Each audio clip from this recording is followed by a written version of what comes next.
Kwa uchunguzi wangu mfupi ambao nimeufanya, nimegundua kwamba watu wengi wa Young Africans, mashabiki, wanachama na baadhi ya viongozi hawafurahishwi na hiki ambacho Simba wanakifanya. Yaani au Simba inavyozungumzwa na watu kwenye bara la Afrika. Ukifuatilia majarida mbalimbali au kwenye website mbalimbali, Simba inatajwa kama miongoni mwa timu tishio zaidi barani Afrika. Lakini watu wengi wa Yanga ni kama wanapingana sana hilo swala. Wanaamini kwamba Yanga ndio timu bora zaidi kuliko Simba kwenye bara la Afrika.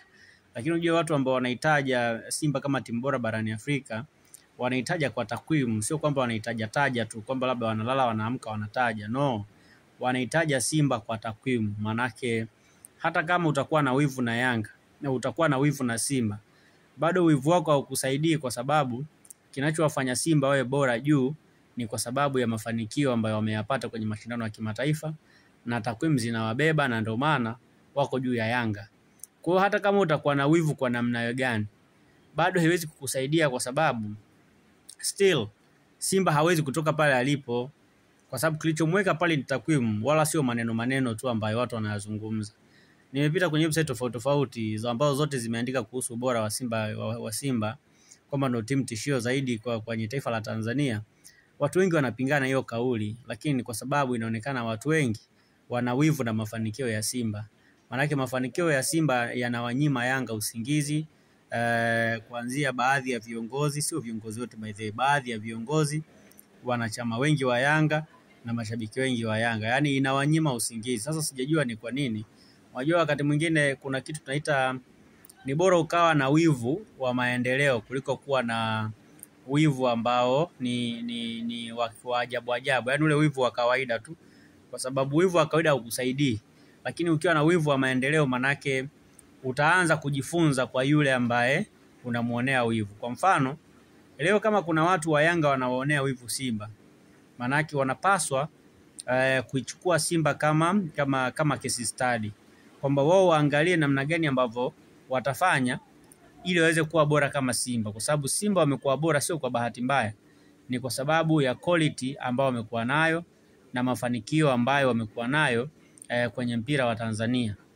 So I believe kwamba ukiwa na wivu wa maendeleo kwenye timu kama Simba, inakusaidia kufanya vitu vyako vizuri. Kwa maana mfano viongozi wa Yanga wakiwa na wivu na maendeleo ya Simba kimataifa, nao wataenda kusajili vizuri, wataendesha timu yao vizuri, itawasaidia kuwa mabingwa, au itawasaidia kuwa na uwezo wa kufanya vizuri kwenye mashindano ya kimataifa na kukusanya alama nyingi kama ambazo Simba wamekusanya, na mwisho wa siku nao watakuwa na Simba kwenye level hii moja. Huo ndio wivu wa maendeleo.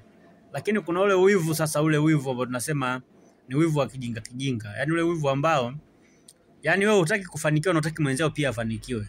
Yaani wewe unaona mwenzako akifanikiwa akikupita, unaona kama hastahili kuwepo pale. Unaanza kupambana naye namna ya kumshusha.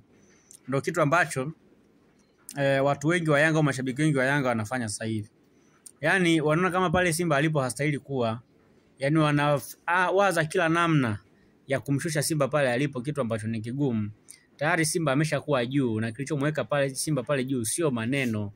Kilichomweka Simba pale juu ni ubora ambao umemfanya akakusanya alama nyingi ambazo zimempa hiyo authority ya wao kuwa nafasi ya 4 kwa ubora barani Afrika. Na hata kwenye mechi yao dhidi ya Stellenbosch, sio kwamba Simba wamependelewa kupewa Stellenbosch au kwenda kucheza mpaka nusu finali mpaka sasa. Sio kwamba Simba wamependelewa, ila ni kwa sababu ya quality ambayo Simba wanayo, ndio ambayo imewafanya wao kuwa kwenye hiyo level ya kuwa na uwezo wa kucheza mpaka hatua ya nusu finali na mambo mengine kwenda vizuri. Umeelewa vizuri? Kwa hiyo tukubaliane tu kwamba Simba is the one of the best team kweli kwenye ukanda wa Afrika Mashariki na Kati. Simba imefanya vizuri kuliko timu nyingine yoyote ile. So I believe kwamba kwa kile ambacho Simba wamekifanya kule, naamini kwamba kitawasaidia kwa namna moja ama nyingine, na hii ni heshima nzuri kwetu kutusaidia kufanya vizuri sana kimataifa. Kwa hiyo naamini kwamba Simba kwa hiki ambacho wanakifanya kinatusaidia pia kututangaza kama Tanzania. Yaani unajua Simba inavyoandikwa kwenye hizo website mbalimbali, inavyoandikwa kwenye maeneo tofauti, inavyoandikwa na tovuti mbalimbali, inatusaidia kutangaza mpira wetu. Kwa wakati mwingine kuwa na wivu haitusaidii chochote. Yani hata kama ni shabiki wa Yanga, ni mwanachama wa Yanga, ni kiongozi wa Yanga, support zile harakati za Simba. Support kile ambacho Simba wanakifanya. Kuwaonea wivu Simba haikusaidii chochote. Yani zaidi utaanza tu kujipa pressure ambayo haikusaidii.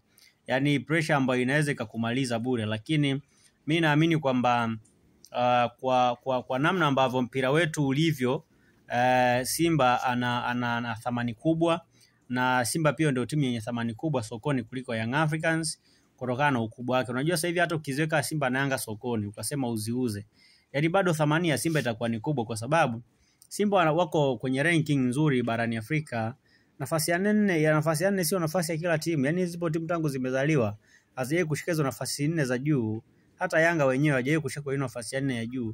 Kwa hiyo wakati mwingine sio kama tunawasema Yanga au sio kwamba nawasema Yanga kwa bahati, ni kwa sababu ya ile quality ambayo Simba wamekuwa nayo. Ukumbuke hizi ranki zinachukua kila baada ya miaka mitano. Na ile ujue na ile ujue Simba ni bora kuliko Yanga. Ndani ya miaka 5 Yanga amefanya vizuri miaka 3. Yani tangu mwaka 2021, 22, tangu pale mpaka leo Yanga ndo anafanya vizuri tu, lakini bado ameshindwa kumshusha Simba kimataifa, kwa sababu Simba ndani ya hiyo miaka amefanya vizuri zaidi kimataifa. Sasa hebu niambie, timu ambayo inafanya vizuri kimataifa na timu ambayo inafanya vizuri na ndani kwenye ligi za ndani, domestic league, ipi ni timu bora? Jijibu mwenyewe. Al Ahly inafanya vizuri kimataifa, ni timu bora. Mamelodi anafanya vizuri kimataifa, ni timu bora. AS Tunis anafanya vizuri kimataifa, ni timu bora. Simba anafanya vizuri kimataifa, ni timu bora. Yani ubora wako unatakiwa kuthibitishwa unavyoenda kucheza nje ya taifa lako. Unaonesha kitu gani? Maana yake Simba huko amekuwa bora zaidi kuliko Yanga, na ndio maana Simba akienda kucheza nje ya taifa lake amekuwa mbogo. Amekuwa na kiwango bora kuliko maelezo. Pamoja kwamba kwenye ligi ya ndani hajafanya vizuri kama Yanga, lakini kimataifa Simba amefanya vizuri kuliko Yanga. Kwa hiyo hii tabia ya Yanga kuwaonea Simba wivu, waachane nayo, haiwezi kuwasaidia chochote.